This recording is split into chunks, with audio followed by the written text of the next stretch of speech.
Thank you everyone. আজকে আমরা ছোট একটা টপিকস একটু আলোচনা করতে চাই।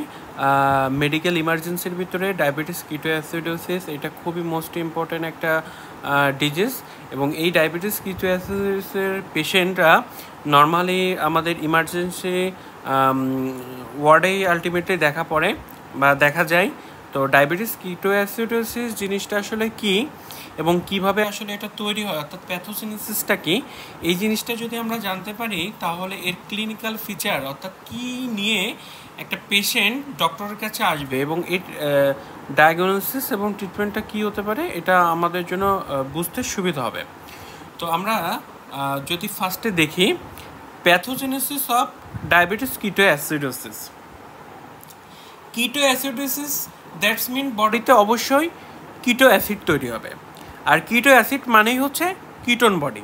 3 ধরনের কিটোন বডি আমাদের বডিতে তৈরি হয়, অ্যাসিটোন, অ্যাসিটো অ্যাসিটেট আর বেটা হাইড্রক্সি বিউটাইরেট, এটা আমরা জানি। তো ক্লিন কনসেপ্ট আমাদের নিতে হবে এখানে যে কারোর বডিতে কিটো অ্যাসিডোসিস হয়েছে, তার মানে তার বডিতে অবশ্য কিটো বডি প্রডিউসড হয়েছে। এখন একটা পেশেন্ট ডায়াবেটিস কিটোঅ্যাসিডোসিস হওয়ার আগে অবশ্যই এটা আমাদের অবশ্যই ধারণা আছে যে ডায়াবেটিস কিটোঅ্যাসিডোসিস পেশেন্টের কিন্তু ডায়াবেটিস আছে, এবং ওই পেশেন্ট কিন্তু একটা লং টার্মে ইনসুলিন ইউজ করে। তো দেখা গেল কোনো কারণে সে ইনসুলিনটা স্কিপ করছে, অথবা কোনো অ্যাকুট একটা ফেস, অথবা তার জ্বর আছে বা কোনো ধরনের ইনফ্লামেশন আছে। আমরা জানি এই ফিভার বা ইনফ্লামেশন কন্ডিশনে আমাদের বডি যে রেগুলেটরি হরমোনগুলো আছে, অর্থাৎ গ্রোথ হরমোন, গ্লুকাগন এবং কর্টিসল, এই 3টা হরমোন কিন্তু বেড়ে যায় আলটিমেটলি।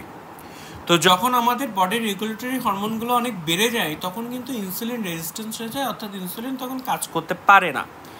অর্থাৎ ডায়াবেটিস পেশেন্টদের এই টাইমে সে দেখা গেল যে তার রেগুলার যে রিকোয়ারমেন্ট অর্থাৎ 0.3 ইউনিট কেজি পার ডে লাগে তার রেগুলার, কিন্তু যখন তার এই অ্যাকুট ফেজ থাকবে তখন কিন্তু এই পরিমাণ রিকোয়ারমেন্ট কিন্তু তার বডির জন্য সাফিসিয়েন্ট না, তার বডিতে তখন ইনসুলিনের পরিমাণ বাড়াতে হবে, অর্থাৎ 0.5 ইউনিট পার কেজি ডে। অর্থাৎ তার বডিতে কী হয়েছে, একটা ইনসুলিন ডেফিসিয়েন্সি ডেভেলপ করছে।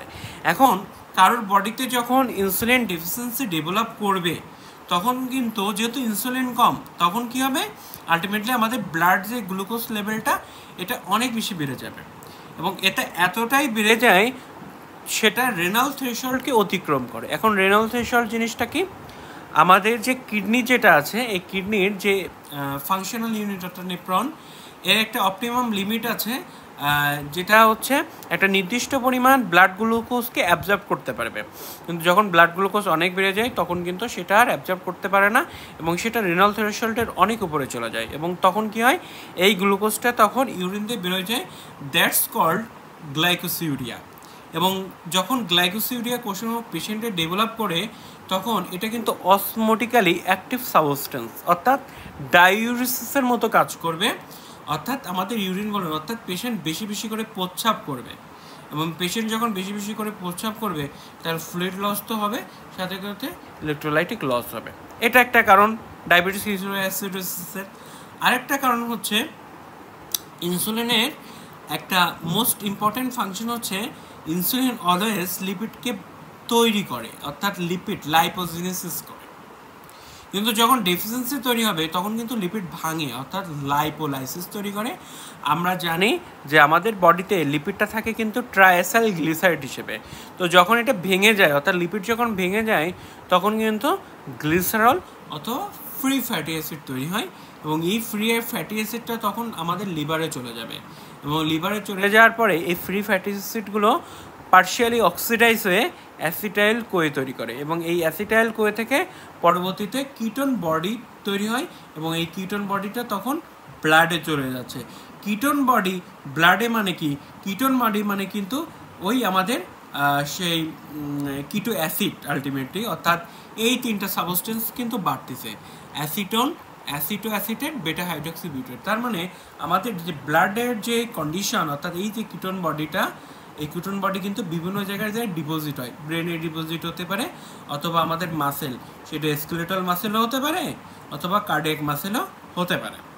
এখন ব্লাডে যেহেতু অ্যাসিড বেড়ে যাচ্ছে, তার মানে আমাদের ব্লাডের ভিতরে যে বাইকার্বনেটগুলো থাকে এগুলো কিন্তু নিউট্রালাইজড হয়ে আলটিমেটলি আমাদের বডিতে ব্লাডে মেটাবলিক অ্যাসিডোসিস ডেভেলপ করবে। এখন এই মেটাবলিক অ্যাসিডোসিস কিন্তু খুবই খারাপ, কারণ আমাদের ব্লাডের ভিতরে যে কম্পোনেন্টগুলো থাকে অর্থাৎ পিএইচ অথবা এনজাইম, এদের জন্য সুইটেবল একটা এনভায়রনমেন্ট হচ্ছে অ্যালকাইন কন্ডিশন। এই জন্য আমাদের ব্লাডের পিএইচ কিন্তু অ্যালকাইন কন্ডিশন, অর্থাৎ 7.35 থেকে 7.45। কিন্তু যখন একটা অ্যাসিডিক হয়ে যাবে তখন ব্লাডের পিএইচটাও কাজ করতে পারবে না, এবং ব্লাড যে এনজাইমগুলো সেগুলো কাজ করতে পারবে না। তার মানে এটা মোস্ট ইম্পর্টেন্ট একটা কমপ্লিকেশন তৈরি করবে। আচ্ছা, আর একটা বিষয় হচ্ছে যাদের ডায়াবেটিস কিটো অ্যাসিডোসিস ডেভেলপ করবে, এই ডায়াবেটিস কিটো অ্যাসিডোসিস যখন ডেভেলপ করে আমরা জানি ইনসুলিন ডেফিসিয়েন্সি হয়। এখন আমাদের একটা জিনিস জানা লাগবে, আমাদের ইন্ট্রাসেলুলার ফ্লুইড এবং এক্সট্রাসেলুলার ফ্লুইডের ভিতরে সবসময় পটাশিয়াম বেশি থাকে কিন্তু ইন্ট্রাসেলুলার ফ্লুইড অর্থাৎ 140 মিলিমোল পার লিটার, আর এক্সট্রাসেলুলার ফ্লুইড অর্থাৎ ব্লাডে 3.5 থেকে 5 মিলিমোল পার লিটার থাকে। আমাদের যেহেতু বডিতে ইনসুলিন ডেফিসিয়েন্সি, ইনসুলিন কী কাজটা করে সেটা আমাদের জানতে হবে। ইনসুলিন অলওয়েজ এক্সট্রাসেলুলার ফ্লুইড থেকে ইন্ট্রাসেলুলার ফ্লুইডে পটাশিয়াম নিয়ে যায়, কিন্তু যখন ইনসুলিন ডেফিসিয়েন্সি হবে অর্থাৎ ইনসুলিনের ঘাটতি, তখন এই পটাশিয়াম কিন্তু কখনো ইন্ট্রাসেলুলার ফ্লুইডের ভিতরে কিন্তু ঢুকতে পারবে না। এটা একটা কজ। আরেকটা কজ হচ্ছে আমরা জানি যে ডায়াবেটিস কিটোঅ্যাসিডোসিসে আমাদের অ্যাসিডোসিস ডেভেলপ করে, তার মানে হাইড্রোজেন আয়ন বেশি থাকে, এবং এই হাইড্রোজেন আয়ন কিন্তু একটা জায়গায় থাকবে না, এ কোথায় চলে যাবে, আইসিএফে চলে যাবে। তাহলে একটা হাইড্রোজেন আয়ন যখন চলে যাচ্ছে, কন্টিনিউয়াস অ্যাসিডোসিস হাইড্রোজেন আয়ন ঢুকতেছে, তখন ইন্ট্রাসেলুলার ফ্লুইডের থেকে পটাশিয়াম বেরোয় যাচ্ছে। তার মানে আলটিমেটলি কিন্তু কী ঘটনা ঘটছে, আমাদের এক্সট্রাসেলুলার ফ্লুইডে কিন্তু পটাশিয়াম বাড়তেছে, কিন্তু আইসিএফে কিন্তু পটাশিয়াম ঢুকতে পারতেছে না। তার মানে আইসিএফে যাই হয়ে যাক না কেন পটাশিয়াম কিন্তু ডেফিসিট তৈরি হচ্ছে। কিন্তু ইসিএফে পটাশিয়াম বাড়লেও আমরা জানি যে এখানে ডাইউরেসিস হয়, অর্থাৎ পটাশিয়াম কিন্তু একটা নির্দিষ্ট টাইম আসার পর পেশেন্টকে যদি আমরা ইলেকট্রোলাইট করি দেখবো যে পটাশিয়াম অলওয়েজ কম পাচ্ছি। তার মানে সেরামে আমি পটাশিয়ামটা কী পাবো, কম পাচ্ছি। তাহলে এই তিনটা আলটিমেটলি মেন কমপ্লিকেশন তৈরি হয়। তাহলে আমি যদি এটা শর্ট করে বলি যে আলটিমেটলি কী হচ্ছে, ডায়াবেটিস কিটোঅ্যাসিডোসিসকে ফ্লুইড লস হচ্ছে, ব্লাড সুগার বাড়তেছে, কিটোঅ্যাসিডোসিস ডেভেলপ করতেছে, এবং পটাশিয়াম ডেফিসিট হচ্ছে। ফ্লুইড লসের কারণে পেশেন্ট উইকনেস এবং ডিহাইড্রেশন নিয়ে আসবে।